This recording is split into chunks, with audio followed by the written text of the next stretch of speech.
시청자 여러분 안녕하십니까? 뉴스데스크 강원입니다. 철도 횡단으로 인한 사고를 막기 위해 코레일이 철로변에 울타리를 설치하고 있습니다. 안전에 도움이 되는 건 맞는데 주민들의 통행 불편 때문에 사업이 난항을 겪고 있습니다. 유인호 기자가 보도합니다.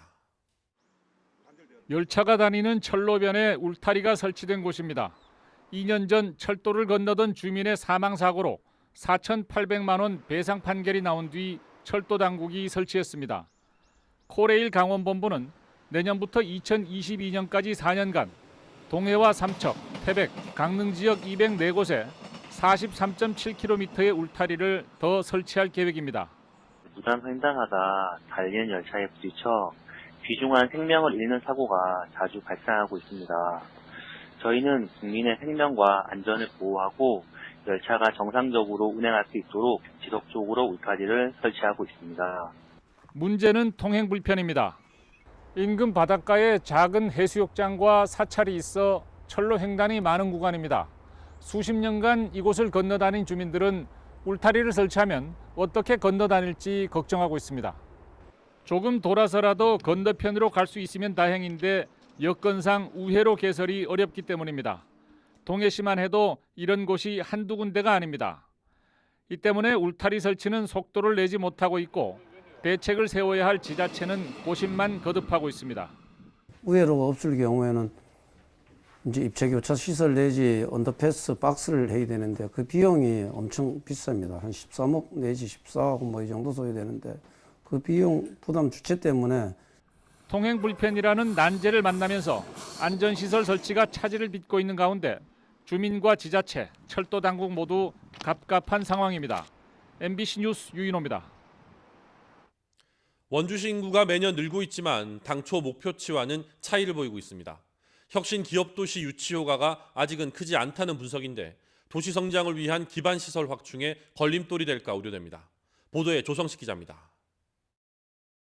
10월 말 현재 원주시 인구는 34만 6,818명입니다. 작년 대비 5,500여 명이 늘었습니다.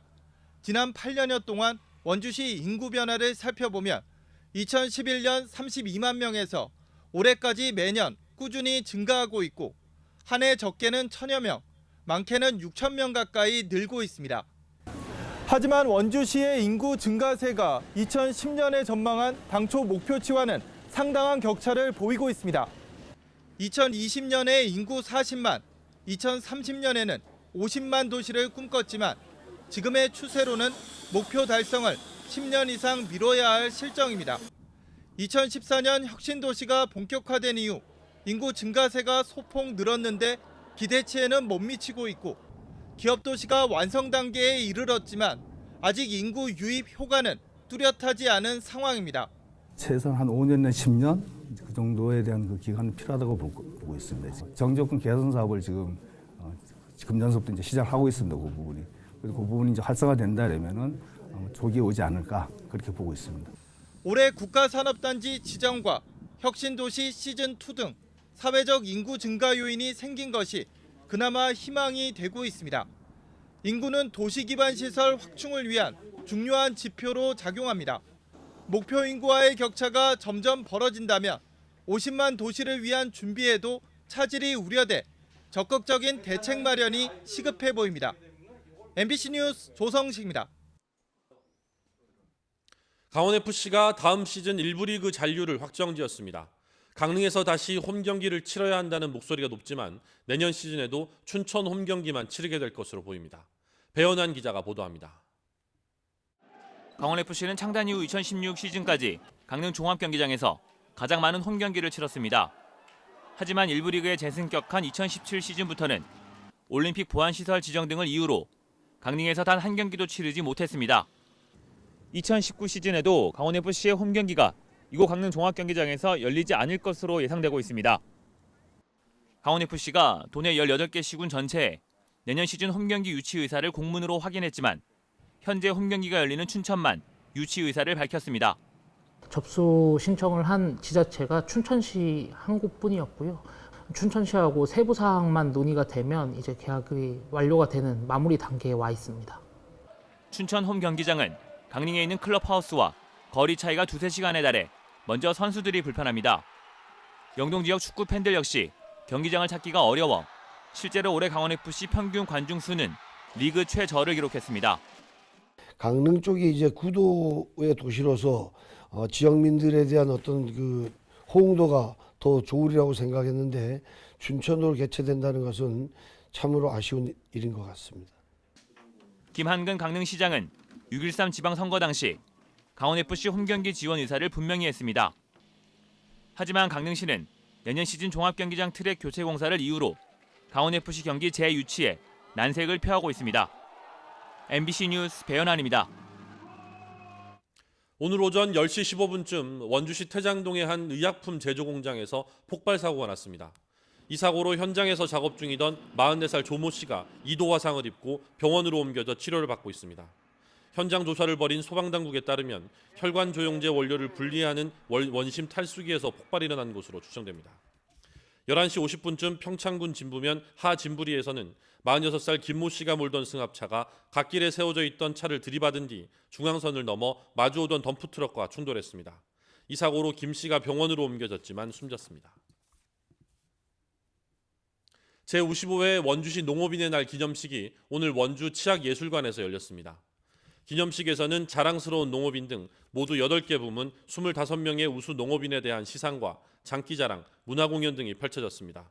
도내 다른 시군에서도 관내 농업인들이 한자리에 모인 가운데 기념식이 열렸습니다. 지난 1964년 원주에서 처음 시작된 농업인의 날은 1996년 국가법정기념일로 격상됐습니다. 강원도 교육청이 온라인 입학관리 시스템인 처음 학교로에 참여하지 않은 사립유치원에 대한 감사를 우선 실시하는 등 정기감사 계획을 조정합니다. 도교육청은 마감 시한인 15일까지 등록 상황을 지켜본 뒤 처음 학교로 미참여 유치원과 이미 폐원 시도 유치원을 우선 감사하는 것으로 내년 감사 계획을 재조정할 방침입니다. 지난 9일까지 처음 학교로 시스템에 등록한 도내 사립유치원은 34곳으로 전체의 31%에 불과합니다. 교육청은 또 올해까지 4년 주기로 시행해오던 사립유치원 정기감사를 내년부터 3년 주기로 단축 실시하는 등 유치원 감사를 강화할 계획입니다. 제1회 평창 남북 평화영화제가 내년 8월 올림픽 개최지인 평창과 강릉, 북한 금강산에서 열릴 전망입니다. 평창 남북평화영화제 추진위원회는 최근 발기인 총회를 열고 배우이자 남북영화 교류 특별위원회 위원장인 문성은 씨를 이사장으로 감독이자 강원영상위원회 위원장인 방은진 씨를 집행위원장으로 선출했습니다.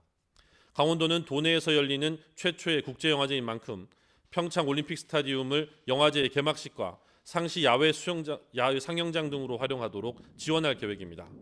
또 폐막식은 금강산 일원에서 개최하는 방안을 추진하고 있습니다. 횡성군이 내년 상반기에 추진할 비행기 소음 피해 영향 조사 용역에 앞서 이에 관한 주민 의견을 수렴합니다. 횡성군은 항공기 이착륙, 비행, 훈련 소음 측정 지점, 평가 분석 등의 항목에 대한 주민 의견을 수렴한다고 밝혔습니다. 뉴스를 마칩니다. 고맙습니다.